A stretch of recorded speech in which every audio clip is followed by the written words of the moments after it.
Welcome to Blizzard Fire. We hope this video helps fire up your solution. You begin by launching director mode and switching to online session settings so vehicles can appear properly. Pick a free air map to avoid immediate combat, then choose a vehicle class you want to work with.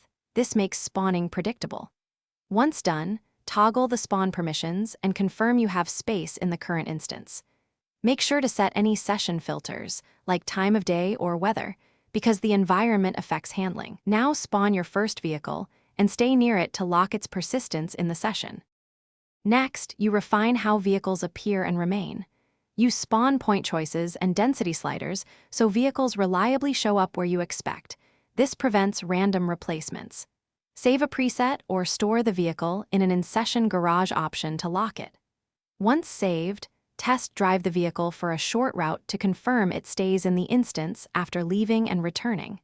If persistence fails, recheck session privacy and spawn rules, because those are usually the cause of lost vehicles. To finish, confirm your session settings are stable and your player count won't force instance migration. That preserves spawned vehicles. Save a final preset and notify other players to avoid actions that clear spawns.